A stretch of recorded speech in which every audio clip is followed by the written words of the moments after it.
आप सभी का एक बार फिर से स्वागत है मेरे इस यूट्यूब चैनल पे। तो यहाँ पे एनसीईटी के बारे में इस वीडियो में आपको बताने वाला हूँ। एनसीईटी का पूरा सिलेबस क्या है, कौन कौन से सब्जेक्ट आपको कैसे चुनने हैं और पूरी आपको जानकारी मिलेगी सिलेबस के रिगार्डिंग। बहुत सारे इसके रिगार्डिंग कन्फ्यूज़न है और साथ ही साथ एक और कन्फ्यूजन मैं इस वीडियो के माध्यम से आपका दूर करने का प्रयास करूँगा। बहुत सारे स्टूडेंट ऐसे भी हैं जो CUET यूजी का टेस्ट दिए हैं, एग्ज़ाम दिए हैं और उसके माध्यम से भी बहुत सारे ऐसे भी स्टूडेंट पूछ रहे थे क्वेश्चन कि ये एग्ज़ाम भी देना होगा, कंपलसरी है या अथवा नहीं है। तो उसके माध्यम से भी आपका 4 वर्षीय बीएड जो इंटीग्रेटेड बीएड प्रोग्राम है कई सारी यूनिवर्सिटीज़ में जो कि CUET में शामिल है।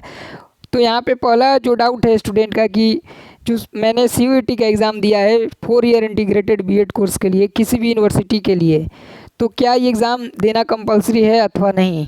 तो यहाँ पे ये आपकी मर्ज़ी है कि आप ये एग्ज़ाम देना चाहते हैं या नहीं देना चाहते। CUET के ज़रिए भी आपने जो भी यूनिवर्सिटीज़ उस कोर्स के लिए जिस भी यूनिवर्सिटी में आप जिस भी कोर्स में एडमिशन लेना चाहते हैं, चाहे वो BA बीएड हो, चाहे BCom बीएड हो या BSc बीएड हो, तो CUET अगर आपने दिया है तो CUET के ज़रिए भी दाखिला होगा, यानी कि एडमिशन होंगे। और NCET जो एग्ज़ाम इस बार हो रही है, NTA ले रहा है फर्स्ट टाइम, जो integrated national common entrance test जिसको बोला जा रहा है, तो इसको भी आप दे सकते हैं। इसके माध्यम से भी आप एडमिशन बीएड प्रोग्राम में ले सकते हैं, जो कि 4 साल का इंटीग्रेटेड बीएड प्रोग्राम होगा। अब यहाँ पे जो भी यूनिवर्सिटीज़ है, यहाँ पे IIT और NIT जैसे आपको संस्थानों में भी पढ़ने का मौका मिलेगा। अगर आप NCET का एग्ज़ाम देते हैं, वहीं अगर आप CUET का एग्ज़ाम देते हैं तो आप उस पार्टिसिपेट मतलब कि आप NIT और IIT में तो नहीं एडमिशन ले सकते हैं, लेकिन बाकी जो भी यूनिवर्सिटी CUET में शामिल है उसमें आपका आराम से एडमिशन हो जाएगा। तो ये आपकी मर्ज़ी है। यहाँ पे आपका डाउट क्लियर हो गया, आप दोनों एग्ज़ाम दे सकते हैं या कोई एक भी दे सकते हैं। ठीक है, अब चलिए सिलेबस पे बात करते हैं। इसका इम्पोर्टेंट डेट एक बार सिलेबस से पहले देख लेते हैं। इम्पोर्टेंट डेट के बारे में मैंने आपको पहले के वीडियो में भी बताया था। तो यहाँ पे इम्पोर्टेंट डेट है कि इसका रजिस्ट्रेशन 26 जून से ही शुरू हो गया है और लास्ट जो डेट है होगा वो 19 जुलाई तक होगा। चलिए अब हम लोग सिलेबस को देखते हैं। सिलेबस अगर देखा जाए तो यहाँ पे 4 सेक्शन में आपके यहाँ पे सिलेबस डिसाइड किया जाएगा। 4 सेक्शन होंगे आपके। सेक्शन 1 लैंग्वेज का होगा, जिसमें 33 लैंग्वेज होंगे, उसमें से आपको 2 लैंग्वेज चूज करनी होगी। यहाँ पे मैं आपको आगे समझाऊंगा कि आगे कौन कौन से आपको लैंग्वेज चूज करने हैं। यहाँ पे आप दोनों जो भी लैंग्वेज लेंगे उसमें 20-20 क्वेश्चन एक लैंग्वेज पेपर से लिया जाएगा। एग्जाम्पल के लिए अगर आप हिंदी सब्जेक्ट या इंग्लिश सब्जेक्ट लेते हैं अपना लैंग्वेज पेपर में, लैंग्वेज 1 और लैंग्वेज 2 हिंदी और इंग्लिश लेते हैं, तो आपको दोनों भी सब्जेक्ट से यानी कि लैंग्वेज पेपर से 20-20 क्वेश्चंस का जवाब देना होगा और सभी क्वेश्चन जो होंगे वो कंपलसरी होंगे। आगे मैं आपको बताऊंगा वो कौन कौन से 33 सब्जेक्ट का लिस्ट है जिसमें से आप 2 सब्जेक्ट को चुन सकते हैं। अगर हम बात करें सेक्शन 2 की, जो कि डोमेन स्पेसिफिक सब्जेक्ट होगा, इसमें आपको टोटल 26 सब्जेक्ट होंगे, जो कि आपको यूनिवर्सिटी में जिस भी आपने यूनिवर्सिटी या कॉलेज में जो भी आप यहाँ पे पार्टिसिपेट है उसमें एडमिशन लें तो उसके हिसाब से आपको चूज करना है। एग्जाम्पल के लिए आपको टोटल 3 डोमेन सब्जेक्ट को चूज करनी है और वो 26 सब्जेक्ट में से कोई 3 डोमेन सब्जेक्ट चूज करनी है। एग्जाम्पल के लिए अगर आप BA करना चाहते हैं और किसी यूनिवर्सिटी में कॉलेज में BEd में आप एडमिशन लेना चाहते हैं, तो उस यूनिवर्सिटी के हिसाब से आपको कोर्स डिसाइड करने हैं, यानी कि डोमेन सब्जेक्ट सेलेक्ट करने हैं। एग्जाम्पल के लिए यहाँ पे सेंट्रल यूनिवर्सिटी ऑफ हरियाणा का एग्जांपल लिया जाए तो सेंट्रल यूनिवर्सिटी ऑफ हरियाणा में अगर आपको एडमिशन चाहिए BA बीएड प्रोग्राम में या BSc बीएड प्रोग्राम में, तो उसके हिसाब से ही आपको कोर्सेज सेलेक्ट करने हैं। अगर आप BA बीएड के कोर्स में एडमिशन लेना चाहते हैं तो आपको सबसे पहले BA में जो भी सब्जेक्ट है वो आपको यहाँ पे 3 सब्जेक्ट लेने होंगे। इसी तरह से अगर आप BSc में जाना चाहते हैं तो जो साइंस के 3 सब्जेक्ट है वो यहाँ पे डोमेन स्पेसिफिक सब्जेक्ट में 3 सब्जेक्ट लेने होंगे और यहाँ पे प्रत्येक जो क्वेश्चन होगा, प्रत्येक जो सब्जेक्ट होंगे सेक्शन 2 में उससे 25 क्वेश्चन पूछे जाएंगे। यहाँ पे टोटल 75 क्वेश्चन पूछे जाएंगे सेक्शन 2 से। अब बात आती है सेक्शन 3 की, जो कि जनरल टेस्ट होगा। यहाँ पे 25 क्वेश्चन होंगे। यहाँ पे सभी स्टूडेंट से सेम क्वेश्चन पूछे जाएंगे, चाहे आपने साइंस के लिए अप्लाई किया है, आर्ट्स से या कॉमर्स से, किसी भी स्ट्रीम के लिए आपने अप्लाई किया है, 25 जनरल क्वेश्चंस आपसे पूछे जाएंगे।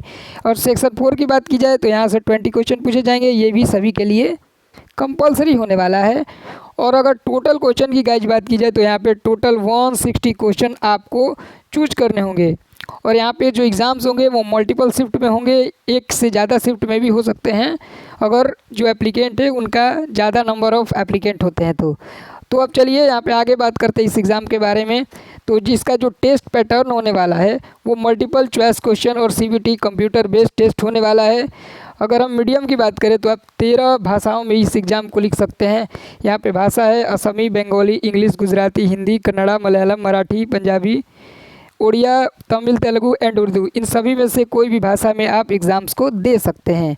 अगर हम लैंग्वेज की बात करें तो लैंग्वेज में आपको क्या पूछा जाएगा, तो यहाँ पे दिया जा रहा है कि रीडिंग कम्प्रिहेंशन, यहाँ पे लिटरेसी, एप्टीट्यूड एंड वोकैबुलरी से रिलेटेड आपसे क्वेश्चन पूछे जाएंगे। जो भी डोमेन सब्जेक्ट होंगे उसका जो सिलेबस होगा आपका क्लास 12th के एनसीईआरटी के हिसाब से होगा। तो 12th क्लास का ही अगर आपने पढ़ा है अच्छे से तो आप आराम से इस एग्ज़ाम को क्वालिफाई कर सकते हैं। अगर हम बात करें सिलेबस जो कि जनरल टेस्ट का होने वाला है, तो जनरल टेस्ट में आपसे क्या क्या पूछे जाएंगे जो कि सबके लिए कंपलसरी है। तो इसमें जनरल नॉलेज से आपसे क्वेश्चन पूछे जाएंगे, करंट अफेयर से related, general mental ability, numerical ability, quantitative reasoning, logical and analytical reasoning से आपसे सवाल पूछे जाएंगे। यहाँ पे इस तरीके से आपके पूरे जो पैटर्न है वो पूछे जाएंगे। तो चलिए अब देखते हैं कि कैसे कैसे आपसे क्वेश्चन पूछे जाएंगे। तो आपका जो भी क्वेश्चन होगा लैंग्वेज 1 से 20 क्वेश्चन पूछे जाएंगे। 33 लैंग्वेज में से आपको 2 लैंग्वेज डिसाइड करना है। लैंग्वेज 2 से भी आपको 20 क्वेश्चन पूछे जाएंगे।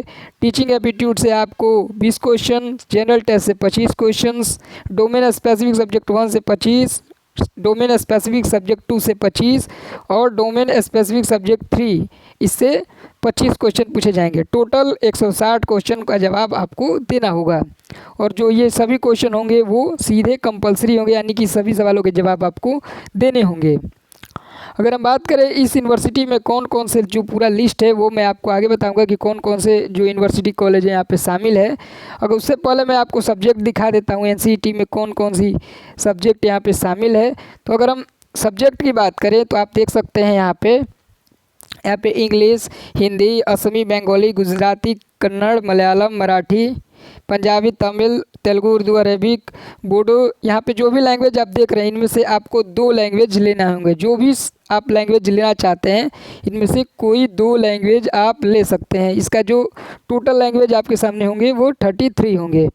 अगर हम बात करें सेक्शन 2 डोमेन स्पेसिफिक सब्जेक्ट का, तो यहाँ पे आप लोग देख सकते हैं ये सब सब्जेक्ट है आपके पास, एग्रीकल्चर, एंथ्रोपोलॉजी, जो भी सब्जेक्ट में आप एडमिशन लेना चाहते हैं, जो भी सब्जेक्ट आप पढ़ना चाहते हैं बीए या बीकॉम या बीएससी में, उसके हिसाब से आपको इनमें से कोई 3 सब्जेक्ट लेना होगा। ये इनका जो पूरा नंबर है वो 26 होगा। 26 सब्जेक्ट में से आपको कोई 3 सब्जेक्ट इसमें से चूज करना होगा। ये सेक्शन 2 का होगा। अगर हम सेक्शन 3 का बात करें तो यहाँ पर टीचिंग एप्टीट्यूड से रिलेटेड क्वेश्चन पूछे जाएंगे और यहाँ पे सेक्शन 4 सबके लिए मैंडेटरी है, जैसा कि मैंने पहले भी आपको बताया है। चाहे आप साइंस में ले, बीए, बीएससी, बीकॉम, कोई भी आप बीएड करें 4 साल का, सब में ये दोनों सेक्शन कंपलसरी होने वाला है। अगर हम आगे बात करें कि इसमें कौन कौन से संस्थान शामिल है, तो आप देख सकते हैं यहाँ पे पूरे संस्थान का लिस्ट दिया गया है। कौन कौन से university, state university, central university including IIT, NIT, RIE and government college for the academic session 23-4 2023 से 24 एकेडमिक सेशन में आपका एडमिशन होगा। और आप सबसे अच्छी बात है इस टेस्ट की, तो आप अगर इस टेस्ट को क्वालिफाई करते हैं तो आपको आईआईटी और एनआईटी से भी 4 साल का बीएड करने का मौका मिलेगा। अगर हम बात करें अलग अलग संस्थानों के हिसाब से, तो आप देख सकते हैं ये है आपका पूरा संस्थान का लिस्ट जिसे स्क्रीन पर आप लोग देख रहे हैं। यहाँ पे मैं आपका समय नहीं बर्बाद करते हुए सीधे यूनिवर्सिटी का नाम और सब्जेक्ट कितना है और कौन से में आपका एडमिशन होगा, यानी कि बीए बीएड में होगा या बीएससी बीएड में होगा, वो आप अपने हिसाब से देख लीजिए। वो मैं सिर्फ स्क्रॉल करते जा रहा हूँ, आप सब्जेक्ट का लिस्ट और यूनिवर्सिटी का लिस्ट देख लीजिए। साथ ही साथ स्टेट नेम भी देखिए और यहाँ पे साइड में अगर आप देखेंगे तो यहाँ पे पूरा सीट डिटेल भी दिया गया है कि आपका एडमिशन कितने सीट पे होगा और पर्टिकुलर यूनिवर्सिटी कॉलेज में कितनी सीटें अवेलेबल हैं। तो अलीगढ़ मुस्लिम यूनिवर्सिटी जो कि अच्छी यूनिवर्सिटी है एक, तो यहाँ पे बीए बीएड और बीएससी बीएड दोनों ही हो रहे हैं। 50-50 सीट रहने वाला है यहाँ पे। अगर हम बात करें हरियाणा की, तो हरियाणा में भी काफ़ी सारे कॉलेज हैं आपके। यहाँ भी बीए बीएड और बीकॉम बीएड हो रहे हैं। Department of education Maharshi Dayanand university Rohtak Haryana, जो कि एक स्टेट यूनिवर्सिटी है। अगर हम बात करें अलग अलग यूनिवर्सिटी की, तो सारे ही राज्य के यहाँ पे यूनिवर्सिटी कॉलेज शामिल है। बहुत सारे यूनिवर्सिटी अच्छे अच्छे भी हैं, जिसमें आईआईटी भी है और एनआईटी भी है। तो यहाँ पे अगर हम आईआईटी की बात करें तो यहाँ पे आप देख सकते हैं, ये है आपका Indian institute of technology Kharagpur. IIT के जो है वो इंडिया के टॉप मोस्ट आईआईटी में आता है, टॉप 5 आईआईटी में आता है। इसमें आपको बीएससी बीएड करने का मौका मिलेगा। वहीं अगर आप नेशनल इंस्टीट्यूट ऑफ टेक्नोलॉजी से करते हैं तो ये भी आपको बीएससी की प्रोवाइड करा रहा है, जिसमें 50 सीट है। तो काफ़ी अच्छी बात है। अगर आप इन सब संस्थान में पढ़ना चाहते हैं तो आपका जो रैंक है वो काफ़ी हाई होना चाहिए। और ध्यान देने वाली बात यह है कि आपको बीएससी बीएड ही यहाँ पे पढ़ने को मिलेगा, यानी कि बीकॉम और बीए बीएड अगर आप करना चाहते हैं तो इन सब संस्थान से नहीं कर सकते, यानी कि आईआईटी और एनआईटी से आप आर्ट्स या कॉमर्स के कोर्स नहीं कर सकते। उस तरह से अलग अलग राज्य का आप लोग देखिए, जो भी प्रमुख यहाँ पे संस्थानें हैं, जो भी आप एडमिशन लेना चाहते हैं वो फॉर्म भरने के टाइम ही आपको सेलेक्ट करने होंगे और उसी के हिसाब से इन सब संस्थानों में आपका एडमिशन होगा। हर एक संस्थान के हिसाब से अलग अलग सब्जेक्ट डिसाइड है। आप विस्तृत डिटेल अगर आप देखना चाहते हैं तो उस यूनिवर्सिटी के वेबसाइट पर जाइए, वहाँ पे सारे डिटेल आपको देखने को मिलेंगे कि कौन कौन सा डोमेन सब्जेक्ट यहाँ पे चूज करना है आपको एडमिशन के लिए। उस डिटेल को जानने के लिए आपको पर्टिकुलर जो भी पार्टिसिपेटिंग यूनिवर्सिटी उनका ऑफिशियल वेबसाइट पे जाके सारे डिटेल को चेक करना होगा। सो इस वीडियो में मुझे जहाँ तक जो बताना था, जो भी इम्पोर्टेंट चीज़ें थी वो मैंने कवर कर दिया है। आशा करता हूँ ये वीडियो आपको काफ़ी अच्छी लगी होगी, काफ़ी नॉलेजेबल लगी होगी। पर अभी भी अगर आपको कोई डाउट रहता है तो आप मुझसे डायरेक्टली पूछ सकते हैं। व्हाट्सएप ग्रुप का लिंक आपको डिस्क्रिप्शन में मिलेगा, मुझसे आप डायरेक्टली कॉल करके बात भी कर सकते हैं। और आप कमेंट करिए, आपका कोई भी डाउट रहता है तो कमेंट का भी जवाब आपको 12 घंटे के अंदर देने का प्रयास किया जाएगा। सो इस वीडियो में बस इतना ही। Thank you for watching this video.